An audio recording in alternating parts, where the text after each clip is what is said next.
أنا ما كنتش متخيلة أبداً إن كل ده هيحصل، وابني لما يعرف هيسيبني ويهجرني بسبب اللي عملته. الحكاية ابتدت زمان لما كنت لسه علة 14 سنة. كان جسمي حلو وكنت زي ما بيقولوا عودي فاير. أنا أساساً من الفلاحين، من قرية بسيطة. أبويا وأمي ناس طيبين قوي، كانوا متعودين كل سنة يجيبوا عيل، وهم بيقولوا العيل بيجي برزقه. لحد ما بقينا 14 واحد، كنا بننام فوق بعض. المكان كان صغير، ورزق أبويا ما كانش يقضي العدد ده كله. وابتدي ناس يزنوا على أبويا إنه يشغل الكبار والبنات يجوزهم ويخف عن نفسه الحمل. وفعلا ابتدي الأول يشغل الولاد معاه عند أصحابه، وبعدين ابتدي يجوز البنات. أول واحدة اتجوزت فينا كانت حبيبة، جوزها الواحد أكبر منها ب27 سنة. كانت زوجة تانية، وكان عارف هو الراجل الكبير ده متجوزها ليه، وأبويا رضي وغمض عينه وقال إنه كده بيسترها. حبيبة رجعت ليلة دخولتها وهي معدومة عينيها من العياط من اللي حصل فيها، بس أبويا وأمي رجعوها له تاني. وفضلت كده فترة، تغضب وتيجي البيت وهي موجوعة، وكانوا يرجعوها تاني ليه.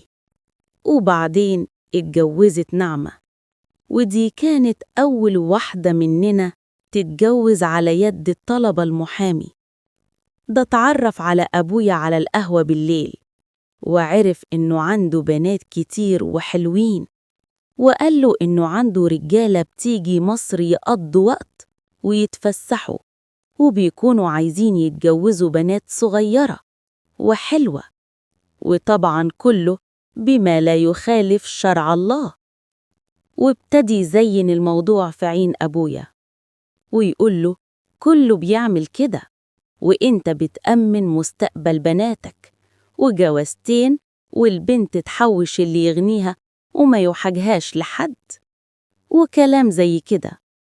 وابتدي يوجع أبويا بجوازة حبيبة والراجل اللي مطلع عينها ومش قادرة تتطلق منه، وقال له إن الجوازة دي مدتها مش هتكون أكتر من شهرين في أقصى الظروف، وجوازتين 3 والبنت تقدر تحوش لها قرشين وبعدين تتجوز على مهلها اللي يريحها. أبويا اقتنع وابتدي بنعمة. اتجوزت من خليجي وفضل معاها 15 يوم، ما خرجتش من أوضة النوم فيهم، وخدت الفلوس وانبسط أبويا وأمي، وهي كمان انبسطت. وبعدين جه الدور عليا، اتجوزت وكان راجل محترم معايا، وفضلنا سوا 45 يوم، وكان أكبر مني ب42 سنة، وكان راجل جميل وإنسان أنا حبيته، وكان أول بختي. وأنا اتجوزت رسمي على سنة الله ورسوله بعقد موثق، ولما طلقني رسمي. وبعدها بيجي شهر اكتشفت المصيبة، أنا حامل. طبعا ما كنتش عارفة أعمل إيه، ومرعوبة وخايفة أقول لأبويا وأمي، وقعدت مكتمة على الخبر لحد ما بقيت في الشهر السادس، وطبعا عرفوا.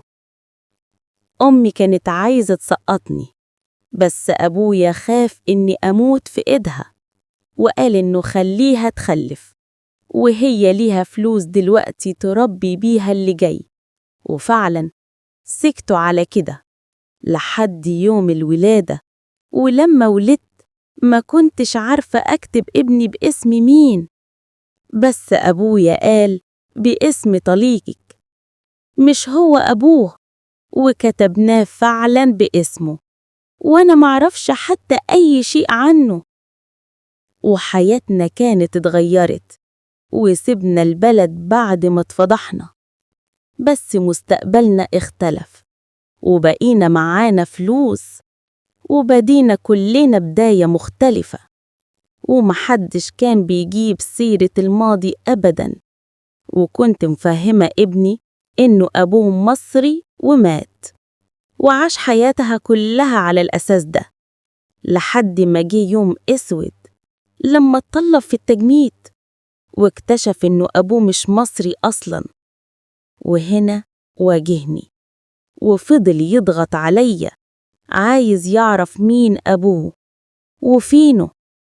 أنا ما كنتش أعرف أي حاجة عنه، أنا حتى شكله نسيته.